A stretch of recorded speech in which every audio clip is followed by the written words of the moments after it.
Celui qui n'a pas encore supporté une longue épreuve de solitude ne peut entreprendre par lui-même quelque ascèse que ce soit, même s'il était un sage ou un maître, même si son genre de vie était irréprochable, car il ne connaît pas encore le mystère secret, l'admirable fécondité de la solitude pour Dieu, ni comment tout homme y accède à son moi le plus intime.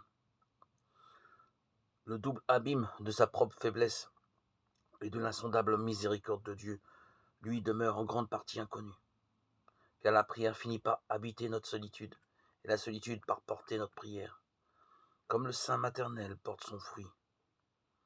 Le silence répercute notre aridité et notre pauvreté sans fin, et ce même silence se rassasie de notre joie et vibre à l'unisson de la louange céleste.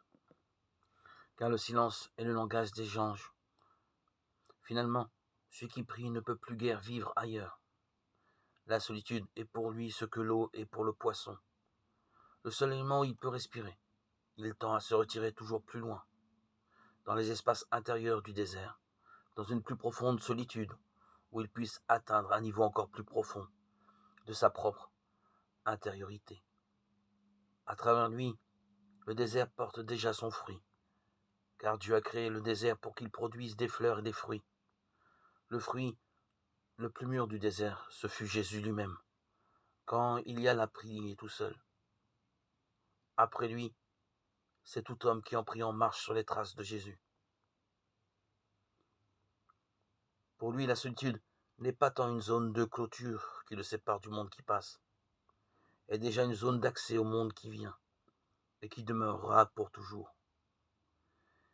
Elle n'est plus passage, elle est déjà demeure. Le solitaire habite cette solitude comme il habite Jésus et se blottit dans son amour, comme il demeure sans cesse dans la prière. Il y est chez lui, comme il est chez lui auprès de Dieu, tel un pécheur converti chez qui Jésus s'arrête avec prédilection.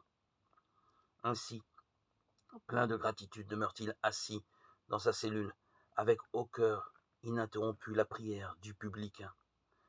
Seigneur Jésus, aie pitié de moi, pécheur. Luc 18, 13.